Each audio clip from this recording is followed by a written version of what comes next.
Здравствуйте! Сегодня вновь о самых важных событиях уходящей недели расскажем в информационном выпуске «События недели» на Галмедиа. С вами Аманда Поня и коротко о главном.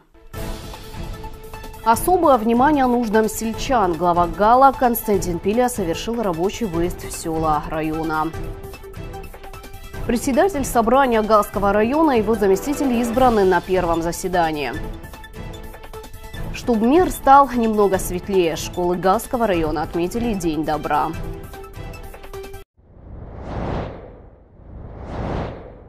Подозреваемые в стрельбе, совершенной 11 ноября в Сухуме, задержаны. Об этом президенту Бадри Гунба доложили руководители правоохранительных органов республики на рабочем совещании, сообщает пресс-служба президента. Генеральный прокурор Адгура Агарба заявил, что преступление со стрельбой практически раскрыто. Агарба доложил о ходе оперативно-следственных мероприятий, заявив, что уголовное дело было возбуждено немедленно, и руководителям правоохранительных органов МВД и СГБ были даны поручения по установлению и задержанию причастных лиц. Он сообщил, что оперативные службы вчера ночью установили и задержали ряд лиц, которые были доставлены в ИВС СГБ, где с ними проводятся оперативно-следственные мероприятия. По словам Агарба, в дальнейшем будут проводиться мероприятия по установлению других фигурантов уголовного дела. Председатель службы госбезопасности Дмитрий Дбар уточнил, что один из подозреваемых был задержан на территории Российской Федерации в городе Адлер. Задержание стало результатом слаженных действий с российскими коллегами. В настоящее время решается вопрос о его передаче и доставке в Абхазию. Глава государства поручил руководителям правоохранительных органов держать дело на особом контроле. Уважаемые коллеги, вчера проводились ночью оперативные мероприятия по задержанию лиц, причастных к совершению преступления, громкому, которое было совершено буквально недавно, накануне. Прошу доложить о ходе оперативных мероприятий. Прошу. Уважаемый Бадр Зурабович, уважаемые коллеги, по данному факту, имевшему место в городе Сухум, было возбуждено уголовное дело. Сразу были даны поручения правоохранительным органам, Министерству внутренних дел, Службе государственной безопасности.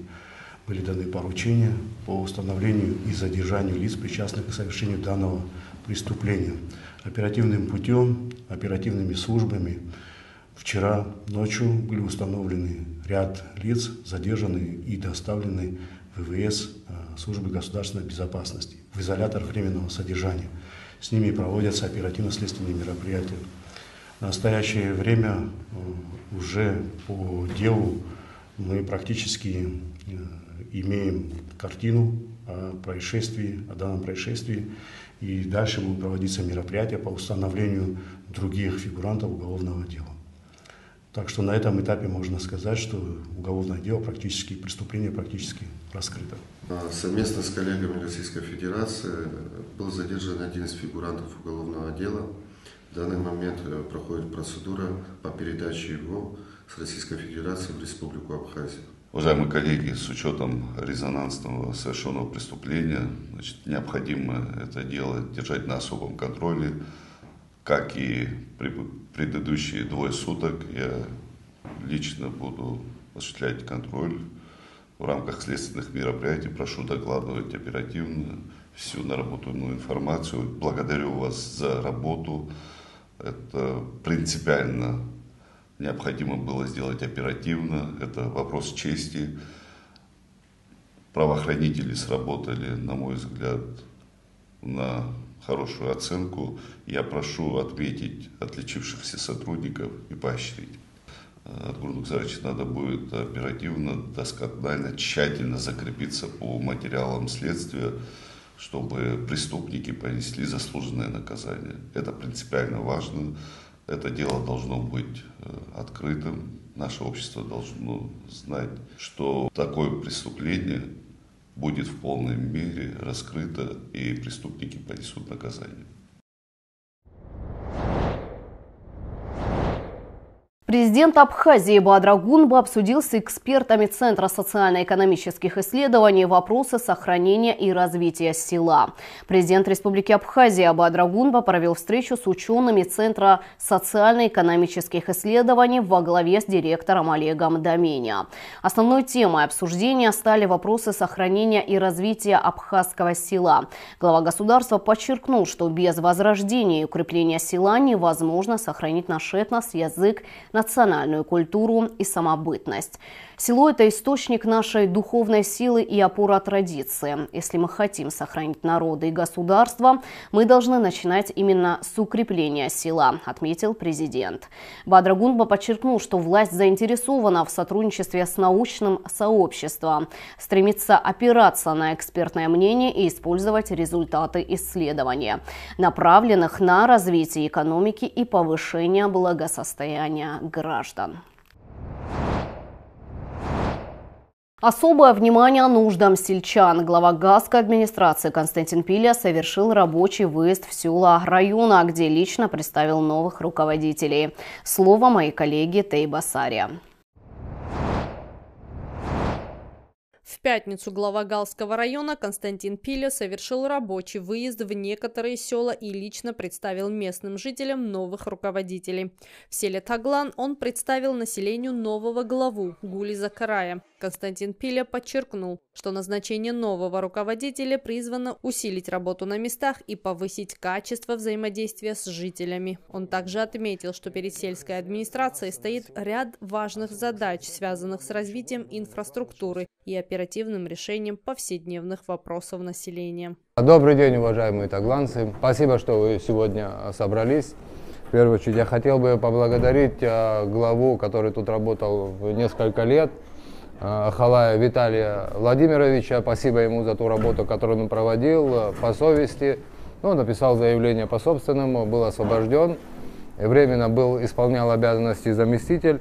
И сегодня я вам хочу представить нового руководителя, нового главу администрации Закарая Гули Георгиевну. Вы все ее знаете. В Гули все прекрасно, вы ее все знаете. Спасибо, спасибо, спасибо, спасибо. У Гули Георгиевны большой, богатый опыт в управлении. И вот заявила желание, что поддержит администрацию, поможет и будет тут с вами работать. Гули Георгиевна, пожалуйста, садитесь, 2 минутки. Единственное, что я хочу сказать, уважаемые, за 5 лет прошедших я очень так не особо слышал нужды и чаяния села. Понимаю, не бывает без проблем, проблемы есть, но почему-то вы очень мало обращаетесь, как-то вот эта вот ситуация. Обращайтесь по любым вопросам, когда вам что-то надо. Гуля Георгиевна у нас очень энергичная женщина, она хороший руководитель, и думаю, у нас все получится. Любые бытовые вопросы, частные вопросы, государственные вопросы, пожалуйста, по любым вопросам мы всегда открыты. Вот Гуля Георгиевна есть, что-то она, если будет не справляться, начинайте с нее, значит, она уже обращается в администрацию, мы там общими усилиями уже все другу помогаем. Вот в таком формате работаем. У нас меньше всего тяжелых преступлений. Если тяжелые, то они на бытовой почве. Это не такой бандитизм и криминал, это на бытовой бывает, где-то люди выпьют, где-то что-то, какое-то непонимание. Только так. А так у нас такого криминала нету. Тут и пограничная зона охраняется, и по городу у нас вроде бы, слава богу, на этот счет у нас хорошо. Мы делаем все, чтобы люди могли свободно себя чувствовать, чтобы люди могли развиваться. Когда много дать не можешь, и многое потребовать не можешь. Это тоже такая ситуация, тоже понимаю. Но я вас прошу, более-менее вот по поводу земельного налога, это те налоговые поступления, которые не прямо идут, не собирает администрация, собирает налоговый орган. И это очень, очень четко должно быть. Вот по вот этому, пожалуйста, проследите. Любой, кто зарегистрировался как индивидуальный предприниматель или ООО, как юридическое лицо, имеет земли, он может рассчитывать на финансовую помощь Министерства сельского хозяйства. Там около 150 миллионов, и оно финансирует любые проекты по сельскому хозяйству. Мини-трактор, посадочный материал, на ограды, на забор. Вот что нужно хотя бы для начала, вот это Минсельхоз помогает. Эти программы работают ежегодно по Гальскому району. От 9 до 12 проектов финансируется. Там суммы разные, где-то 900 тысяч, где-то 800, где-то до 1,5 миллиона, где как, в зависимости от проекта. Очень много кому в районе помогли, и очень много кто этим пользуется. Это невозвратные средства, ничего возвращать не надо. Главное, чтобы, когда получите деньги, чтобы вы что-то делали. Вот это главное. Так просто денежки взять и ничего не сделать, так, конечно, нельзя. Надо, конечно, реализовывать. Если в программе ограда, значит, делать надо ограду. Если там какая-то техника, значит, она должна быть. Техника тоже хорошая. Можно соседям дать, можно там работать уже можно всем прямо коллективам. По всем другим вопросам мы в администрации стараемся помогать каждому индивидуально. У нас еще никто не пришел и без внимания не ушел. Если даже помочь не можем, то объясняем, почему не можем, чтобы человек недовольный не ушел. Вот так стараемся делать. Что-то получается, что-то нет, ну, надеюсь на ваше понимание. Затем глава района посетил село Пчара, где представил нового заместителя главы Зурабада Каргулия. Жителям рассказали о ближайших планах по улучшению условий жизни в селе и подчеркнули важность их активного участия в этих процессах. В ходе встреч люди смогли напрямую пообщаться с руководством района и обозначить наиболее острые проблемы. Новый глава села Таглан и замглавы Пчары поблагодарили за оказанное доверие и выразили готовность начать работу с опорой на интересы сельчан. Да, мы сегодня ездили в Таглан, в село, представили нового главу администрации Закарая Гули Георгиевна. Ее очень хорошо знают в районе. Она много лет тут на руководящих должностях, очень дисциплинированная, взрослая женщина с большим опытом. Уверен, у нее все получится. Когда мы говорили несколько месяцев назад, когда там освободилось место, я ей предложил, она дала согласие. Прошла согласование в администрации президента. Вот сегодня была представлена в районе. И в селе, я как понял, ее многие знают и хорошо приняли. Надеюсь, все получится. Мы, конечно же, со своей стороны, сейчас новый руководитель по-новому будет смотреть на некоторые вещи и, конечно же, будет говорить нам о проблемах, которые нам необходимо будет решать. Мы со своей стороны будем делать все возможное. При наших возможностях небольших, но будем стараться. А там, когда вместе что-то делают, уже у людей получается. И потом мы поехали в село Пчара, бывший Печора. Там представили заместителя главы, там не было заместителя. И сделали туда назначен Дагаргулия Зураб Зурабович. Тоже в районе его знают, у него хорошая душа, хорошее сердце. Тоже поработал в милиции некоторое время. Ну, конечно, я ему сказал, что ты уже все, долгое время не работал, уже ты ответственный человек, государственный человек. Ну, думаю, все будет хорошо, село тоже приняло. Но через некоторое время проеду, поговорю с людьми и почувствую, как руководители. Если все мы попали в точку, значит, мы будем довольными. Если нет, ну, значит, будем менять.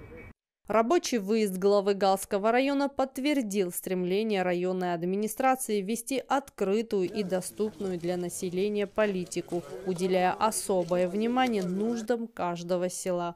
Тея Басария, Борис Цацу, Александр Хуторов, Гал Медиа.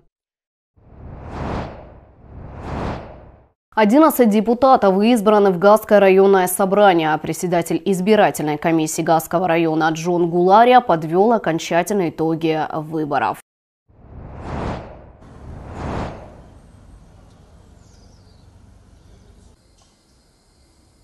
По итогам выборов депутатов в органы местного самоуправления Галского района Республики Абхазия, первый городской избирательный округ выбрал депутатом Сохадзе Валету Владимировну, 57 голосов отдав ей. Второй городской избирательный округ выбрал Кулава Нукризвятовича, 59 голосов. Третий избирательный округ будет представлять Аршба Инал Бесланович, 74 голоса. Городской избирательный округ номер 4 проголосовал в большинстве своем за Чантурия Левана Игоревича, 72 голоса. Городской избирательный округ номер 5 остановился на Шерозье Манана Гивиевне, 39 голосов. Хацкинский избирательный округ номер 7 выбрал Колбая Ираклия Отаревича, 45 голосов. Абыркытский избирательный округ номер 8 Чачава Ахра Заурович, 22 голоса.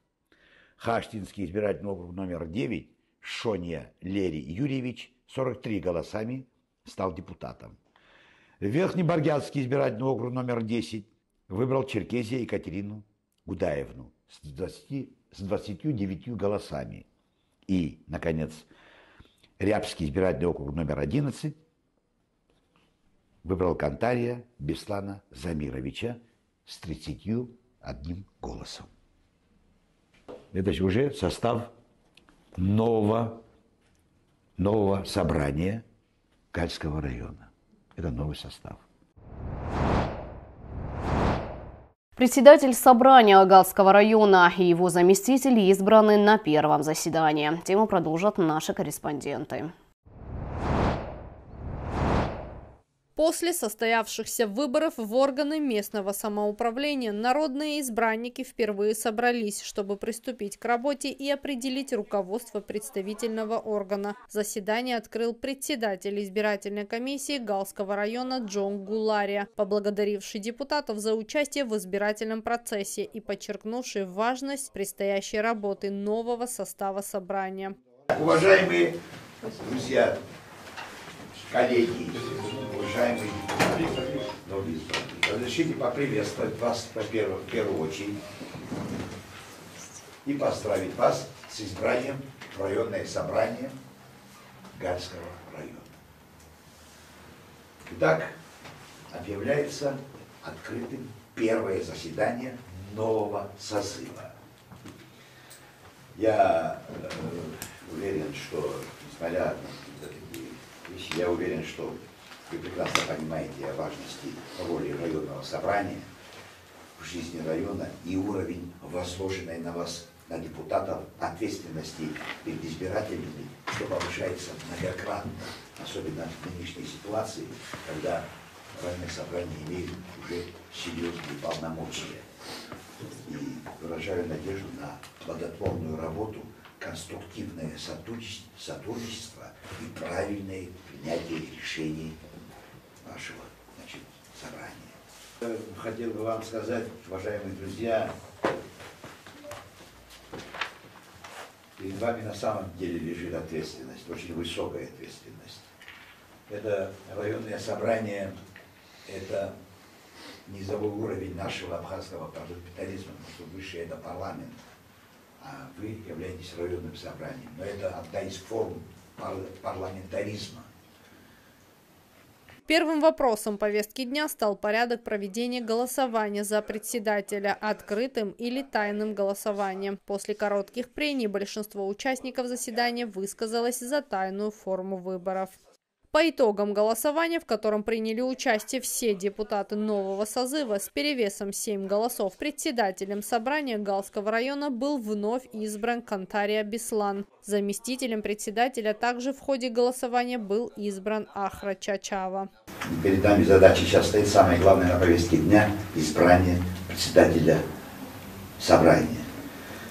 Это очень ответственно выбрать лидера, который эффективно будет управлять работой нового созыва.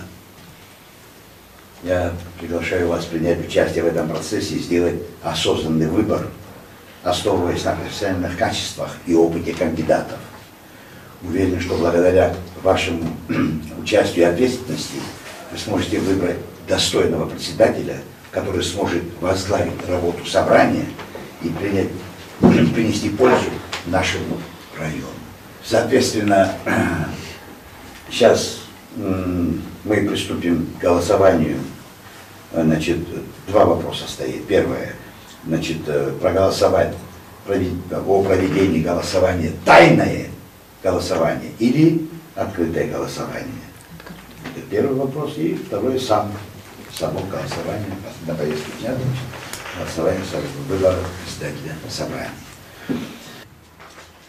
За Кантария Беслана Замировича проголосовало 7 депутатов, за Чачава Ахра Зауровича проголосовало 4 депутата. Итого председателем собрания Галского района объявляется Кантария Беслан Замирович. С чем мы вас поздравляем. Кто за кандидатуру Чачава Ахра Зауровича? Девочки, послушайте, пожалуйста. Уже все поднимайте. Руку поднимайте. Поднимите еще все, чтобы видно было. Я вас прошу. Держите, пожалуйста. 6. Принято. С чем мы тебя и поздравляем? Поздравляем, да, конечно. Поздравляем. Так, ну, я могу уже удалиться. Выборы председателя стали ключевым этапом первого заседания, которое ознаменовало начало работы нового районного депутатского корпуса. В ближайшее время депутаты продолжат формировать структуру собрания, а также постоянные комиссии, которые будут курировать основные направления социально-экономического развития района. Тая Басария, Борис Цацу, Александр Хуторов, Гал Медиа. На фестивале гости могли насладиться разнообразием армянской кухни. На фестивале работала выставка предметов быта амшенских армян. Здесь можно познакомиться с уникальными элементами культуры этого народа. Мероприятие открыл глава армянской общины в Абхазии Алик Минасян. В приветственном слове он в частности сказал: «Мы рады всем, кто в этот прекрасный ноябрьский день приехал в село Арякич, чтобы вместе разделить радость общения, дружбы и взаимного уважения». Фестиваль армянской культуры Амшен проводится в Абхазии с 2016 года. Уважаемые соотечественники, представители армянской общины, дорогие гости! Праздник Амшен, который ежегодно проводится армянской общиной Абхазии, стал доброй традицией и по-настоящему любимым народным торжеством. Это праздник – один из ярких символов дружбы, взаимного уважения и единства многонационального народа Абхазии. Армяне живут на нашей земле уже несколько поколений. Абхазия стала для них родиной. Армянская община внесла и продолжает вносить весомый вклад в развитие нашей республики, в экономику, в культуру, образование, науку. Особое место в нашей памяти занимает подвиг армянского батальона имени маршала Баграмяна. Штат регистраторов кадастровой палаты Абхазии укомплектован только наполовину. А с 1 октября от населения поступило более 1000 обращений, сообщил глава палаты Тимур Сангуля в интервью газете «Республика Абхазия». Разного рода обращения. Это и получение справок на наличие земельного участка, на наличие домовладения, архивных данных из материалов БТИ. Есть обращения для купли-продажи, вступления в наследство, дарения и иные документы там требуются. Какие-то из них мы не могли предоставлять, потому как у нас не было доступа к архивным материалам до 1 ноября. Как только материалы появились, доступ появился, мы смогли большой объем выдать, больше 130 выписок уже подготовили, предоставили. Вот еще больше 50, наверное, материалов по земле. Вот с сегодняшнего дня тоже мы сможем выдавать большое количество, около 20-30 по Гагарскому району. Это справки о земле, справки, материалы из архивных дел, к которым доступ получили, свежим архивным делам. Сейчас идет реформа, и она требует небольшого времени, чтобы мы перестроились. Поставить на учет здание требует час, полчаса, 2 часа, иногда весь день на один объект. Большое количество обращений, которое сейчас возникло, экстремально большое. Это нетипичное количество обращений обычно для БТИ, даже для кого-то. Надо понимать, что кадастровая палата работает 1 месяц. Какой-то практики рабочей, все, что мы получили, это в течение этого месяца и 12 дней.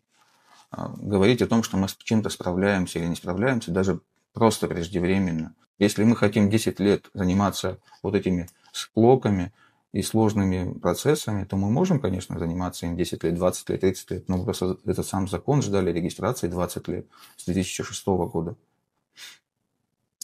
Кадастровую тему подняли в 2011 году. Закон начали на основе концепции с 2014 года писать. Сам закон был написан в 2019 году. После 2019 года закон прошел 4 раза через все министерства. Иногда он до года лежал в одном ведомстве, чтобы просто заключение получить, соответствие, несоответствие, какие поправки нужно внести.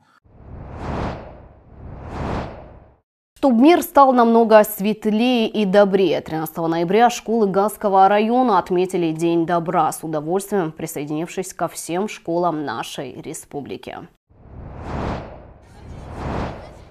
В этот солнечный день школы всего Галского района объединились, чтобы сделать наш мир немного светлее и добрее. Ученики, педагоги и родители приняли участие в различных добрых делах, проявив заботу, внимание и искреннее участие в жизни окружающих. Одни школьники собирали средства для культурно-благотворительного фонда «Ашана», помогая реализовать проект поддержки нуждающихся семей. Другие ребята устроили настоящий праздник для малышей, дарили им конфеты, воздушные шары и улыбки. Некоторые школьные коллективы посетили больницу, где поздравили пациентов, подарили им открытки, сделанные своими руками, и теплые слова поддержки. Сегодня, как известно, отмечается День добра. Это очень важный праздник. Он у нас ежегодно проходит, и ежегодно он носит массовый характер. В этом году дети отличились, наверное, еще больше. Каждая из школ, которая участвовала в этом мероприятии, у нас участвовали все школы района, все 19 школ.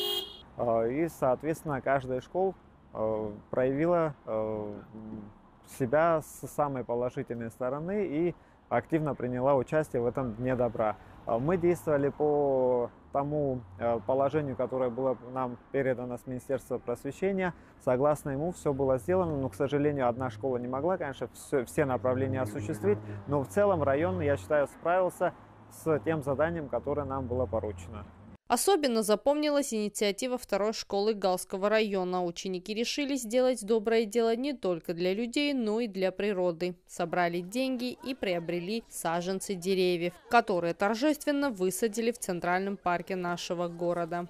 С нулевого по 11 классы все принимают в этом мероприятии участие. Дружно, коллективно все принялись за доброе дело. Помимо саженцев, наши дети организовали поделки, сделали, подарили детям сладости, какие-то открытки, пожелания. И все это было сделано от души. Пользуясь моментом, поздравляю всех с Днем добра. Творите добро. День добра – это когда нужно всем помогать. И, например, сейчас мы садим деревья. Это очень интересно. И когда, например, мы вырастим, и это дерево тоже с нами будет расти. И потом мы посмотрим, какое оно будет большое. И будем вспоминать детство, когда оно вырастет. Посадка деревьев превратилась в настоящий праздник. Ребята трудились с энтузиазмом, а атмосферу радости и единства прекрасно дополняла музыка. Ученики 5 классов исполняли зажигательные мелодии на адауле, чтобы, как они сами сказали, земля приняла новые растения под звуки родной кавказской музыки. Мы сегодня купили конфетки, шарики надули. Пошли в класс к нашей первой учительнице, подарили детям шарики, сделали их день лучше. Скажите, что для вас День добра? День добра – это мир, любовь, дружба, и всякое такое. Мы сегодня мы купили на наши деньги конфетки и подарили детям маленьким, нулевым классам. Дети были очень счастливы, рады. Сегодня этот день можно запомнить точно на всю жизнь, потому что День добра – это любовь, мир. В этот день нужно помогать всем людям. Так, День добра стал не просто акцией, а настоящим уроком доброты, дружбы и любви к своей родной земле. Ведь добро, посеянное сегодня, обязательно даст свои плоды завтра, как те молодые саженцы, которые теперь украшают наш парк. Тея Басария, Борис Цацу, Александр Хуторов, Гал Медиа. Медикаменты с маркировкой на грузинском языке изъяты в Гале. 13 ноября в ходе проведения профилактических мероприятий сотрудники таможенного управления ГАЛ в городе Гал по улице Векуа провели осмотр аптеки, принадлежащей ИП Хурция. В результате осмотра аптеки были изъяты и обнаружены медикаменты с маркировкой на грузинском языке и без каких-либо документов. По данным отдела таможенной статистики и анализа ГАЛ, сумма изъятой продукции составляет 45 890 рублей. Материалы дела переданы в отдел дознания таможенных расследований ГТК Республики Абхазия. Проект «Народная сцена Лапчаба» открывает двери молодым талантам Абхазии. Его цель – поиск, поддержка и продвижение артистов, музыкантов, танцоров и исполнителей, стремящихся заявить о себе на профессиональной, честной и открытой конкурсной площадке. Отборочные туры пройдут во всех районах Абхазии, где участники смогут продемонстрировать свое мастерство и творческое видение. Жюри проекта будет оценивать конкурсантов по прозрачной системе критериев в нескольких категориях: музыкальное искусство, театр и слово, хореография и движение, инструментальная народная музыка. Заявки принимаются от участников любого возраста. В городе Гал 27 ноября в 11:00 в Доме культуры. На этом наш выпуск завершен. Уважаемые телезрители, следите за новостями Галского района и всей республики вместе с телеканалом Галмедиа и редакцией информационной программы «События недели». До новых встреч в эфире.